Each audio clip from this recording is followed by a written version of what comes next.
یہ لکھا ہے کہ حضرت عمر فاروق رضی اللہ تعالیٰ عنہ کے دور میں بھی کس طرح کا واقعہ پیش آیا۔ وہ ایک نوجوان تھا، حسین و جمیل تھا، اللہ نے حسن عطا کر رکھا تھا بڑا۔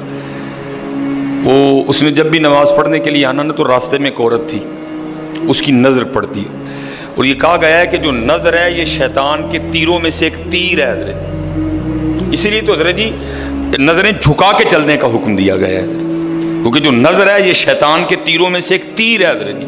پڑھ تو یہ ایک دفعہ جاتی ہے، لیکن کتنی دنوں تک حضرت اس نظر کا جو اثر ہے وہ دل سے نہیں جاتا حضرت۔ اپنی نظریں بڑی سنبھالو حضرت، اپنی نظریں بڑی سنبھالو حضرت۔ اس کی تو نظریں پاک تھیں، لیکن راستے میں ایک عورت تھی، اس کی پاک نہیں تھی۔ اس نے آتے جاتے جاتے آتے آتے جاتے اس کو دیکھنا، شیطان نے اپنا کام کرنا شروع کر دیا۔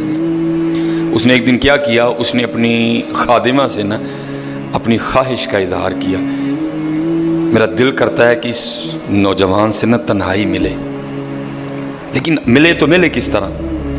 وہ جو خادمہ تھی ذرا پکی عمر کی تھی، اس نے کہا یہ تو کوئی مشکل کام نہیں ہے، آج ہی رات کو بات بنا دیتی۔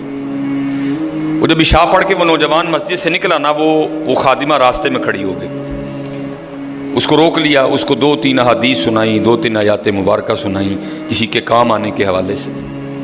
ہمارے گھر میں مرد کوئی نہیں ہے، کچھ وزنی سا سامان اٹھانا ہے، اگر آپ اٹھا دیں تو بڑی نوازش ہوگی، اللہ راضی ہوگا، اللہ کے رسول راضی ہوں گے، کہ کوئی مسئلہ نہیں۔ اسی طرح ہوا حضرت، وہ گھر لے گئی، پچھلے کمرے میں لے گئی، وہ جیسے کمرے میں داخل ہوئے وہ عورت پہلے موجود تھی، اس نے جناب اندر سے چٹکنی لگا لی اور اس کے سامنے اپنی خواہش کا اظہار کیا۔ جیسے میں نے کہا نا بڑا مشکل موقع ہوتا ہے، لیکن وہ نوجوان ہماری طرح کا نوجوان نہیں تھا، وہ قرآن والا نوجوان تھا، اس کا تعلق قرآن سے مضبوط تھا۔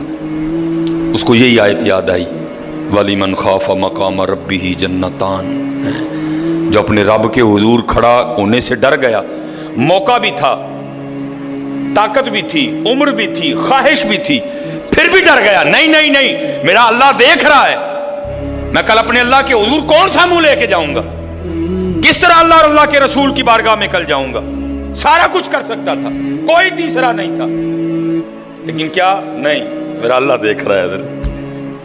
وہ ایسا خوف طاری ہوا، ایسا خوف الہی طاری ہوا، غش کھا کے گر گیا نیچے، اور ڈر گئی۔ آگے بڑھ کے کسی نے نبض نہیں دیکھی کہ زندہ ہے کہ شہید ہو گیا، انہوں نے سمجھا کہ شاید مر گیا۔ اس نے دروازہ کھٹکھٹایا، باہر سے اس نے خادمہ نے دروازہ کھولا، اس نے کہا یہ تو مر گیا۔ اس نے کہا یہ بھی کوئی مشکل بات نہیں، بھائی نام تو اس پہ لگے گا نا جس کے گھر سے لاش برآمد ہوگی، تم ٹانگیں پکڑو میں ہاتھ پکڑتی۔ انہوں نے تھوڑا سا محنت مشقت کر کے نا اٹھا کے جو باہر کوڑا پھینکنے کی جگہ تھی نا اس نوجوان کو پھینک دیا۔ اب رات پڑ گئی، بیٹا گھر نہیں آ رہا، باپ پریشان تھا۔ جب کافی وقت گزرا نا تو والد صاحب بیٹے کی تلاش میں نکلے، تو راستے میں کیا دیکھتے ہیں کہ وہ جو کوڑا کرکٹ پھینکنے کی جگہ ہے وہاں بیٹا پڑا ہوا ہے۔ بیٹے کو اٹھایا، گھر لے آئے، منہ پہ پانی کے چھینٹے مارے، بیٹے کو ہوش آئی۔ باپ نے پوچھا پتر کیا ہوا؟ وہ بیٹے نے پھر سنانا شروع کیا۔ جب پھر وہاں پہنچا نا کہ اس عورت نے مجھے دعوت زنا دی، تو پہلے تو خوف الہی کی وجہ سے بے ہوش ہوا تھا، اس بار اتنا خوف الہی نے غلبہ کیا کہ واقعی روح پرواز کر گئی ہے۔ والد نے راتوں رات جنازہ کروا دیا۔ صبح والد صاحب فجر کی نماز کی جماعت میں شریک نہیں ہو سکے۔ جب نماز سے فارغ ہوئے نا تو امیر المومنین حضرت سیدنا عمر بن خطاب رضی اللہ تعالیٰ نے پوچھا بھائی وہ آج ہمارا فلاں مقتدی کیوں نہیں آیا؟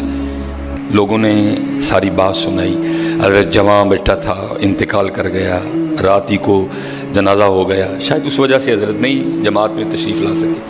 آپ نے فرمایا چلو اپنے بھائی کے غم میں شریک ہوتے ہیں۔ حضرت سیدنا عمر فاروق رضی اللہ تعالیٰ عنہ آئے، باتیں ہوتی رہیں۔ آپ نے بیٹے کے انتقال کی وجہ پوچھی، بیٹے نے ساری بات سنائی۔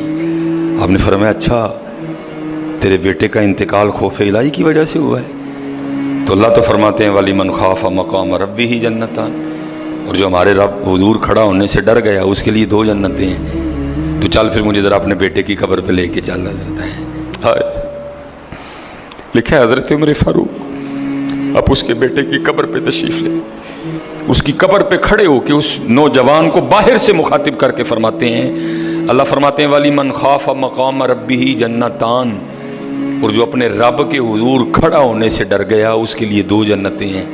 اے نوجوان اب آگے تو بتا اللہ نے تجھے 2 جنتیں دیں کہ نہیں دیں؟ تو لکھا ہے قبر سے جواب آتا ہے امیر المومنین رب سچا، رب کا رسول سچا، رب کا قرآن سچا، میں جیسے ہی قبر میں آؤں اللہ نے مجھے 2 جنتیں عطا کر دی ہیں۔ بچو اس سے بچو حضرت، اس دور کا سب سے بڑا فتنہ حضرت، اس سے بچو حضرت، اور خود نہیں بچا جاتا حضرت، اپنے اللہ کے حضور بار بار گڑ گڑاؤ یا اللہ سانو بچا لے۔ اور پھنسایا حضرت ہمیں انہوں نے اس طرح ہے، ہمارے معاشرے کو انہوں نے اس طرح کا بنا دیا ہے کہ یہاں زنا بالکل بری چیز نہیں سمجھی جا رہی، لوگ فخر سے بتاتے ہیں، اور یہ قرب قیامت کی نشانی ہے۔ لوگ گناہ کر کے فخریہ بتایا کریں گے۔ آج کا نوجوان فخریہ بتاتا ہے، جی میری اتنی گرل فرینڈز ہیں، آج کا نوجوان فخر سے بتاتا ہے۔ یہ قرب قیامت ہے، یہ نشانی ہے قیامت کی۔ لوگ گناہ کر کے ڈریں گے نہیں، بلکہ فخریہ بتایا کریں گے، ہاں جی میں یہ گناہ کر رہا ہوں اور اتنی جگہ کر رہا ہوں میں یہ گناہ۔ لیکن کیا ہوگا؟ نیکی مشکل ہو جائے گی۔ آج حضرت جی آپ دوسرا نکاح کر لیں، اللہ سنت ہے، قرآن میں اللہ خود کہہ رہے ہیں فَإِن تَابَ لَكُم مِّنَ النِّسَاءِ مَثْنَىٰ وَثُلَاثَ وَرُبَاعَ۔ پہلے کی تو اللہ نے بات ہی نہیں کی، بات ہی دوسرے سے شروع ہو رہی ہے۔ مِّنَ النِّسَاءِ مَثْنَىٰ وَثُلَاثَ وَرُبَاعَ، پہلے کی بات ہی نہیں ہوئی، بات ہی دوسرے سے شروع ہو رہی ہے۔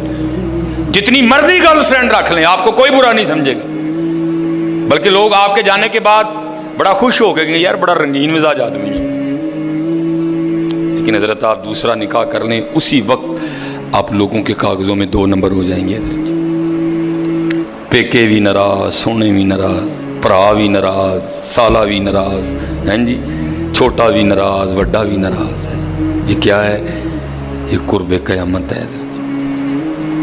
گناہ اچھا ہو گیا، گناہ آسان ہو گیا، نیکی بری سمجھی جانے لگی، نیکی مشکل ہو گئی حضرت۔ اس لیے بچو حضرت، اور اس کا طریقہ جو ہمیں ہمارے بڑوں نے بتایا ہے یہی ہے حضرت جی، روز سرگی اٹھو تے اللہ دے حضور رو، یا اللہ جے دن چڑھے آئے تے تیرے فضل نہ چڑھے آئے، جے چاڑے تے پھر ساڑی حفاظت بھی فرمائیں گے، سانو بچا بھی لیں گے، ساڑی حفاظت بھی فرمائیں گے۔ تو حضرت جی دنیا تو 4 دن کی ہے، جا رہی ہے،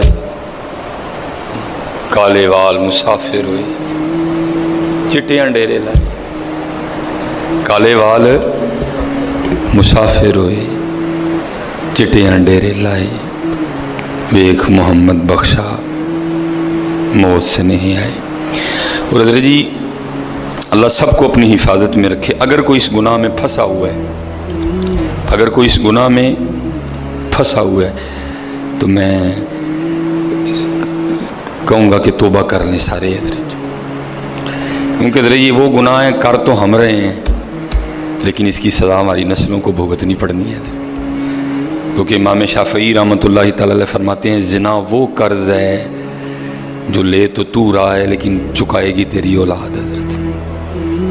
زنا وہ قرض ہے جو لے تو رہا ہے لیکن چکائے گی تیری اولاد حضرت۔ اس لیے حضرت جی اپنی اولاد کے لیے، اپنی بیٹیوں کے لیے، اپنی بہنوں کے لیے گڑھے نہ کھودو حضرت، اس سے بچو حضرت، اس سے بچو۔